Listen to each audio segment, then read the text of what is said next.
Welcome all of you in class study में आप सभी का स्वागत है। तो क्लास स्टडी में हमने 11th स्टैंडर्ड का सेकेंड चैप्टर डिस्कस किया था लास्ट टाइम। तो सेकेंड चैप्टर है हमारा units and it's measurement. Okay, units and it's measurement के बारे में हमने बहुत सारी चीज़ें डिस्कस कर चुके थे। तो यूनिट्स एंड मेजरमेंट में हमने मेजर क्या क्या देखा था कि हमारे पास 7 फंडामेंटल यूनिट्स है। 7 फंडामेंटल यूनिट्स कौन से हो गए हमारे? Mass, length, time, temperature, luminous intensity, mole of substances. Like that हमारे पास सेवन सेवन फंडामेंटल क्वांटिटीज हो गए। फिर उसके बाद हमने उसके दो मेजर फिजिकल प्रॉपर्टीज देखे थे, fundamental units and derive units, या फिर fundamental quantities and derive quantities के बारे में हमने डिस्कस किया था। तो आज जो लास्ट लेक्चर का ब्रीफली इंट्रोडक्शन देख लेते हैं, फिर उसके बाद आज हम डिराइव क्वांटिटीज के कुछ एग्जांपल्स डिस्कस करने वाले, और उसके बाद उसके पहले हम डायमेंशन भी डिस्कस करने वाले हैं। What is mean by the dimension, dimension क्या होती है, उसका यूज क्या होता है, डायमेंशन को किस तरह से डिराइव किया जाता है, वो सारी चीजें हम आज के लेक्चर में डिस्कस करने वाले हैं। So let's start today's lectures. तो फर्स्ट हमने देखा था लास्ट लेक्चर में needs for measurement in physics. Physics में मेजरमेंट की नीड्स क्या है? To understand any phenomenon in physics we have to perform experiment. कुछ भी चीज़ अगर हमें फिजिक्स में अंडरस्टैंड करनी होती है, जैसे कि मैंने फिजिक्स की डेफिनेशन आपको बताई थी, the study of the natural phenomenon. Okay, study of the natural phenomenon. लेकिन फिजिक्स में हम बहुत सारे एक्सपेरिमेंट्स करते हैं, और उन एक्सपेरिमेंट्स को काउंट करने के लिए हमें कुछ मेजरमेंट और कुछ इक्विपमेंट्स लगेंगे, जैसे कि हम उनको यूनिट्स भी बोलते हैं और उनको यूनिट्स भी देते हैं। जैसे कि experimental required to measurements we we measure several physical properties like length, mass, time, temperature, pressure etcetera. Okay, experimental verification of laws and theories also measurement of the physical properties। Okay, so हमने उसमें देखा था physical quantities क्या क्या होती है। Physical quantities the physical properties that can be measured and describe by a number is called as the physical quantity. जैसे कि मास, लेंथ, एरिया, टेम्परेचर, ये आप सब ये क्या हो गए आपके फिजिकल क्वांटिटीज हो गए। ओके, नेक्स्ट हमने देखा था types of physical quantity. Physical quantity के दो मेन टाइप्स आते हैं आपके, fundamental quantities and derive quantity. तो फंडामेंटल क्वांटिटी में हमने डिस्कस किया था the physical quantity which do not depend any other physical quantities for their measurements are known as the fundamental quantities. तो उसके एग्जांपल थे आपके mass, length, time and temperature. फिर हमने डिस्कस किया था डिराइव क्वांटिटीज। तो डिराइव क्वांटिटीज क्या होती है? The physical quantities which depend one और more fundamental quantities for their measurement are known as the derive quantities. उसके एग्जांपल हमने देखे थे area, volume, speed and force. आज हम देखेंगे कि स्पीड को किस तरह से डिराइव किया जाता है, फोर्स को किस तरह से डिराइव किया जाता है, वेलोसिटी को किस तरह से डिराइव किया जाता है, उसके हम नंबर ऑफ एग्जांपल्स आज देखने वाले हैं। Units and measurements. What is mean by the units and measurement? The standard use for the measurement of the physical quantity is called as unit. जैसे कि हम लेंथ के लिए मीटर, फुट और इंच यूज करते हैं, जैसे कि हम मास के लिए किलोग्राम और पाउंड यूज करते हैं, जैसे कि हम टाइम के लिए सेकेंड, मिनट और हावर्स यूज करते हैं, और हम टेम्परेचर के लिए क्या यूज करते हैं? फ़ारेनहाइट एंड केल्विन यूज करते हैं। फिर हमने देखा था CGS system. What is mean by the CGS system, MKS system और एफपीएस सिस्टम्स। तो CGS system means what? Centimetre, gram and second. उसका इन्वेंशन क्या होता? सबसे पहले उसको इंट्रोड्यूस किया कहाँ पर किया गया था? फ्रांस में। ओके, तो सेंटीमीटर, ग्राम एंड सेकेंड हमारा सीजीएस यूनिट होता है। हमारा एमकेएस यूनिट होता है kilogram, sorry metre, kilogram and second. Okay, जैसे कि आपका किस किस से रिलेटेड होता है? वो fundamental units of length, mass and time से रिलेटेड होगा। फिर हमने देखा था FPS systems. FPS system means what? जैसे कि उसको फर्स्ट इंट्रोड्यूस कहाँ पे किया गया था? ब्रिटेन में इंट्रोड्यूस किया गया था, इसलिए उसको क्या बोला जाता है? ब्रिटिश सिस्टम ऑफ यूनिट्स भी बोला जाता है। तो उसमें हम क्या क्या देखते हैं? Foot, pound and second. तो फुट आपका लेंथ से रिलेटेड है, पाउंड आपका मास से रिलेटेड है, और सेकेंड आपका टाइम से रिलेटेड है। ओके, ये सारी चीज़ें ऑलरेडी हम लास्ट वीडियो में डिस्कस कर चुके हैं, लेकिन हम ब्रीफली उसका इंट्रोडक्शन देख रहे हैं। तो in 1971 general conference on weight and measure held the meeting and decide the system of units. उसे हम क्या बोलते हैं? International system of unit. जो इंटरनेशनली एक्सेप्टेड होते हैं उसे हम क्या बोलते हैं? International system of units. Okay, उनके बारे में हमने डिस्कस किया था। तो 7 फंडामेंटल क्वांटिटीज आपके पास होती है, 7 फंडामेंटल्स यूनिट्स। तो फंडामेंटल क्वांटिटी कौन से हो गए आपकी? Length, mass, time, temperature, electric current, luminous intensity and amount of substances. तो आप देख सकते हो उनके एसआई यूनिट्स और सिंबल्स भी आप देख सकते हो टेबल में। तो लेंथ को हम किससे रिप्रेजेंट करते हैं? मीटर, मास को किलोग्राम, टाइम को सेकेंड, टेम्परेचर को kelvin, electric current ampere, luminous intensity candela, amount of substance in mole. Okay, तो आज देखेंगे हम कुछ उसके डिराइव क्वांटिटी। तो हमने सप्लीमेंट्री यूनिट्स भी डिस्कस किए थे, लाइक रेडियन। रेडियन मतलब क्या होता है, प्लेन एंगल। उसके बाद हमने देखा था स्टेरेडियन। स्टेरेडियन क्या होता है, solid angle. It is used to measure the solid angle. उसके बाद आज हमें देखना है डायमेंशंस के बारे में। Okay, what is mean by the dimension. तो डायमेंशंस क्या होते हैं उनके बारे में देखेंगे। तो आज जो हमारे फंडामेंटल क्वांटिटीज होते हैं, 7 जो हमारे फंडामेंटल क्वांटिटीज, लेंथ। लेंथ को हम एल से डिनोट करते हैं, मास एम डी से डिनोट करते हैं, टाइम को आप टी से डिनोट करते हो, टेम्परेचर को के से डिनोट किया जाता है, करंट को ए से डिनोट किया जाता है, अमाउंट ऑफ सब्सटेंस को एन से डिनोट किया जाता है और ल्यूमिनस इंटेंसिटी को जे से डिनोट किया जाता है। ओके, तो देखेंगे dimensions. The powers of the fundamental quantity. What is mean by the dimension of physical quantity, the power of the fundamental quantities. तो फंडामेंटल क्वांटिटीज अभी आपने देखा, फंडामेंटल क्वांटिटीज आपकी लेंथ, टाइम, टेम्परेचर, मास, ये सारे आपकी क्या हो गई, फंडामेंटल क्वांटिटीज हो गई। तो उनकी power, the power of fundamental quantities in a derive quantity are called as the dimension of that quantity. तो उसे क्या बोला जाता है, डायमेंशन ऑफ दैट क्वांटिटी। आज देखेंगे हम डायमेंशन किस तरह से डिराइव किया जाता है। Dimension of physical quantity, examples. Density का पहले हम एग्जांपल लेंगे। डेंसिटी को रो से डिनोट किया जाता है, आपको पता है। Density is nothing but A mass upon A volume. तो मास अपॉन वॉल्यूम, वॉल्यूम मतलब क्या होता है, लेंथ, ब्रेड्थ एंड हाइट, या फिर आप एल क्यूब भी उसको बोल सकते हो। ओके, तो जैसे कि डेंसिटी, डेंसिटी का यहाँ पे ले रहे तो मास अपॉन वॉल्यूम हो गया। तो मास length multiply length multiply length, तो हमें क्या मिल गया, एल क्यूब मिल गया। तो इसका डायमेंशन क्या हो जाएगा हमारा, M to the power of 1 और L to the power of -3। ये हमारा क्या हो गया, डायमेंशन हो गया। तो जो हमारे फंडामेंटल क्वांटिटीज है, M L T, M L T मतलब मास, लेंथ, टाइम, हम बॉक्स में लिख के उसकी पावर लिखते हैं। तो जैसे कि अभी हमें देखा गया है कि डेंसिटी में हमें मास भी कंट्रीब्यूशन कर रहा है और आपका लेंथ कंट्रीब्यूशन कर रहा है, आपका टाइम यहाँ पे कंट्रीब्यूशन नहीं कर रहा है, तो हमने टाइम नहीं लिया है। तो यहाँ पे आपका डायमेंशन हो जाएगा मास टू द मास का पावर 1 या फिर length to the power of -3। Okay, next देखेंगे यूज ऑफ डायमेंशन। डायमेंशन का यूज क्या होता है, to check the correctness of the equation. Equation correct है क्या नहीं, left hand side is equal to right hand side, equation correctness है या नहीं वो चेक करने के लिए हम डायमेंशन का यूज करते हैं। To convert the units, units को कन्वर्ट करने के लिए हम यूज करते हैं, या फिर to derive a formula, formula derive करने के लिए हम डायमेंशन का यूज करते हैं, जो कि मोस्ट इंपॉर्टेंट पॉइंट हो जाता है आपका। जैसे कि to check the correctness of equation.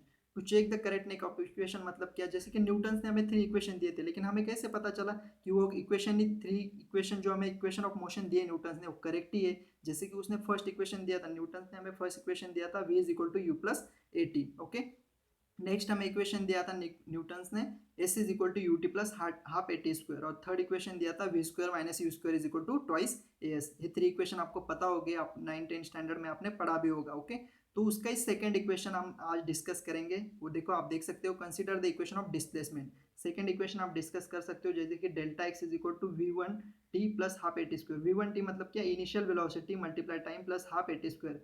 Half a t square means acceleration multiply time का स्क्वायर। तो by the writing the dimension we get delta x is equal to displacement. तो delta x किससे रिलेटेड है, displacement से, obvious है, length से related होगा।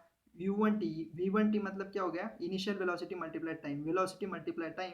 तो वेलोसिटी का यूनिट्स आपको सबको पता है क्या होता है, mass upon metre per second. Velocity का यूनिट क्या होता है, मीटर पर सेकेंड। तो लेंथ बाय टाइम आप लिख सकते हो, मल्टीप्लाई टाइम, तो टाइम टाइम आपका कैंसिल हो जाएगा, सिर्फ आपका एल बचेगा। तो देखो, आप left hand side is equal to right hand side यहाँ पे प्रूव कर रहे हो डायमेंशनली करेक्ट है या नहीं करेक्ट है इक्वेशन। जैसे कि डेल्टा एक्स में अगर आपका एल आ रहा है तो ऑब्वियस आपके राइट साइड में भी सब एल आने चाहिए। जैसे कि डेल्टा एक्स अगर आपका डायमेंशनली एल आ रहा है तो इज इक्वल टू में भी आपके सारे के जो इक्वेशन है v one t plus half a t square, उनके भी डायमेंशन आपके एल के फॉर्म में आने चाहिए। तो आप देख सकते हो, एक्सेलरेशन मल्टीप्लाई टाइम का square.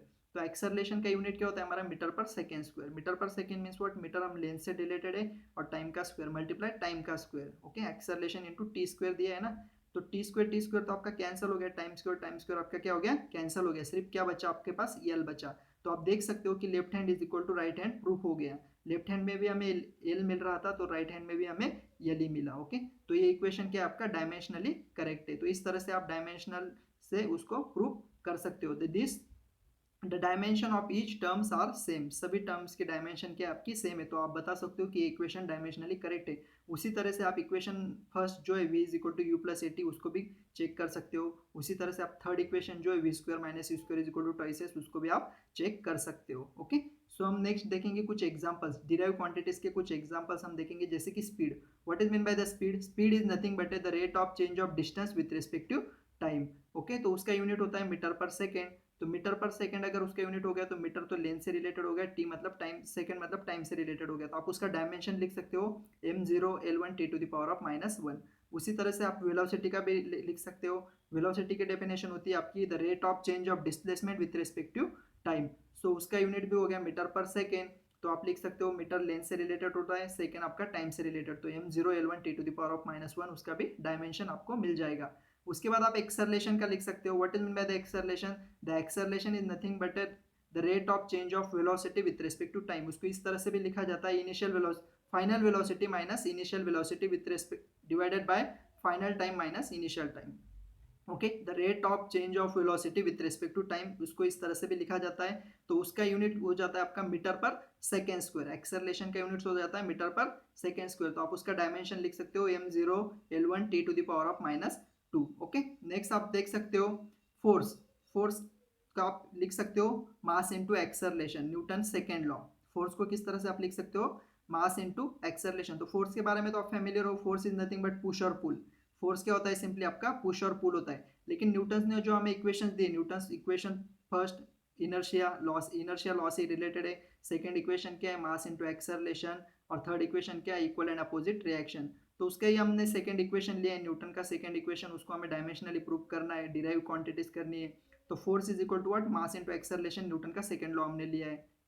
Force is equal to mass into metre per second square. Force is equal to mass into metre per second square, क्योंकि एक्सेलरेशन का हमारा यूनिट होता है मीटर पर सेकेंड स्क्वायर। तो आप डायमेंशन लिख सकते हो, मास एम से रिलेटेड है, मीटर लेंथ से रिलेटेड है, और आपका सेकेंड टाइम से रिलेटेड है। तो आप डायमेंशन फॉर्मूला लिख सकते हो m⁻1 l⁻1 और t⁻⁻2। t⁻⁻2 क्यों लिखा है? क्योंकि इनवर्सली प्रोपोर्शनल टी स्क्वायर है। इनवर्सली प्रोपोर्शनल क्या है? टी स्क्वायर है, 1/t स्क्वायर है, इसलिए हम t⁻⁻2 लिखा है। ओके, सो आई होप आपको अंडरस्टैंड हो गया होगा। तो नेक्स्ट क्वांटिटी हम देखते हैं डेंसिटी। डेंसिटी के बारे में ऑलरेडी हम एक्सप्लेन कर चुके हैं फर्स्ट स्लाइड में। तो मास अपॉन वॉल्यूम होता है kg/m3। तो kg/m3 अगर आप लेते हो तो आपको डायमेंशन मिल जाएगा m l⁻3। नेक्स्ट हम देखते हैं ग्रेविटेशनल कांस्टेंट। तो ग्रेविटेशनल के बारे में तो आप 9 और 10 स्टैंडर्ड से पढ़ते आ रहे हो। What is mean by the gravitation? Gravitation is nothing but force is directly proportional to the product of masses and inversely proportional to the square of distance between them। Okay, universe में जो भी सारी चीजें वो क्या करती है? अर्थ की तरफ अट्रैक्ट होती है। ओके, तो F is equal to gravitational constant G m1 m2 डिवाइडेड बाय r स्क्वायर। आप उसका फॉर्मूला देख सकते हो। लेकिन अगर आपको किसी ने पूछ दिया कि what is the gravitational constant, gravitational constant dimensionally किस तरह से करेक्ट है और आप उसका डायमेंशन किस तरह से लिख सकते हो, तो आप प्रूव कर सकते हो G is equal to force into radius square divided by m1 m2। G is equal to gravitational constant is equal to force multiply radius square divided by m1 m2।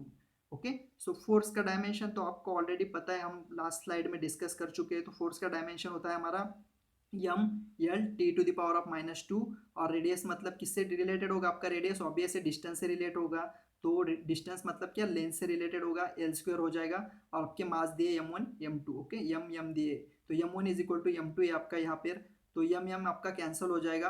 और m⁻⁻1 l⁻3 और t⁻⁻2 आपको यहाँ पे dimension मिल जाएगा किसका? Gravitational constant का। Next quantity हम देखते हैं इलेक्ट्रिक पोटेंशियल। देखो ये भी क्वांटिटी बहुत इंपॉर्टेंट क्वांटिटी हो जाती है आपकी फिजिकल क्वांटिटी, इलेक्ट्रिक पोटेंशियल। तो electric potential is nothing but energy by charge. Electric potential is nothing but energy by charge. लेकिन उससे पहले आपको एनर्जी के बारे में पढ़ना पड़ेगा। What is mean by the energy? तो एनर्जी हमारे पास तीन चीज़ों के फॉर्म में एनर्जी है। एनर्जी मतलब E is equal to mc² के फॉर्म में है। नेक्स्ट हमारे kinetic energy plus potential energy के फॉर्म में। तो काइनेटिक एनर्जी आपकी होती है हाफ mv² और पोटेंशियल एनर्जी होती है आपकी mgh। ओके, पोटेंशियल एनर्जी होती है आपकी mgh। तो आप उसको लिख सकते हो डायमेंशनली। तो आप सबसे पहले एनर्जी का डायमेंशन लिख लो। एनर्जी का डायमेंशन आप किस तरह से लिख सकते हो? जैसे कि सेकंड इक्वेशन काइनेटिक एनर्जी का आप इक्वेशन ले सकते हो, हाफ mv²। हाफ mv² को आप प्रूव कर सकते हो मास मल्टीप्लाई v² मतलब वेलोसिटी का स्क्वायर। तो वेलोसिटी का यूनिट क्या होता है? Metre per second. तो m/s लिख सकते हो। m/s मतलब मीटर किससे रिलेटेड है? लेंथ से रिलेटेड है। और s किससे रिलेटेड है? टाइम से। तो देखो मैंने स्लाइड में लिखा है m × l/t। तो l मतलब क्या हो गया आपका? मीटर, और t मतलब सेकेंड। उसका स्क्वायर, v का स्क्वायर है ना, तो उसका स्क्वायर हो जाएगा। तो आप उस तरह से डायमेंशन लिख सकते हो। मास से रिलेटेड भी है, लेंथ से रिलेटेड भी है, और टाइम से रिलेटेड भी। तो उसका डायमेंशन आ जाएगा m⁻1 l⁻2 और t⁻⁻2। बस आपको पोटेंशियल के फॉर्मूले में वैल्यू पुट करनी है। जैसे कि पोटेंशियल का फॉर्मूला क्या है हमारा? Energy divided by charge, energy divided by charge, तो एनर्जी का डायमेंशन लिख लो m⁻1, l⁻2, t⁻⁻2, और नीचे आपको दिया है चार्ज। तो चार्ज आप देख सकते हो, चार्ज का डायमेंशन किस तरह से फाइंड आउट किया गया है। चार्ज इज सिंपली क्या होता है, करंट मल्टीप्लाई टाइम। चार्ज क्या होता है आपका, करंट मल्टीप्लाई टाइम होता है। तो करंट हम एम्पियर में काउंट करते हैं और टाइम तो आप टी में काउंट करते हैं। ओके, सेकेंड, तो आप देख सकते हो ampere multiply T, A multiply T मैंने लिखा हुआ है। तो ए मतलब क्या हो गया, एम्पियर। एम्पियर देखो हमने फंडामेंटल क्वांटिटीज जो देखे थे हमारे, mass, length, time, temperature. Okay, temperature के बाद हमने देखा था करंट, तो करंट हम किस में काउंट करते हैं, एम्पियर में काउंट करते हैं, इसलिए हमने ए टी लिया हुआ है। तो V इज इक्वल टू आपको पोटेंशियल का डायमेंशन मिल जाएगा m1 L² t⁻³ a⁻⁻1। I hope आपको क्लियर हो गया होगा। तो देखो हमने क्लास हमारा जो 11th है उसका सेकेंड चैप्टर है यूनिट एंड इट्स मेजरमेंट। तो यूनिट्स एंड मेजरमेंट की कुछ बेसिक चीज़ें भी हमने देखी थी। उसके बाद हमने आज डिस्कस किया उसके डिराइव क्वांटिटीज और डायमेंशन क्या होता है। तो आई होप आपको क्लियर हो गया होगा। अगर आपके कुछ भी डाउट्स है तो आप मुझे कमेंट सेक्शन में बता सकते हो, मैं आपके डाउट्स नेक्स्ट लेक्चर में क्लियर कर दूंगा। ओके, तो कुछ भी अगर डाउट्स है तो आप कमेंट्स करके बता सकते हो मुझे। तब तक के लिए बाय। ओके।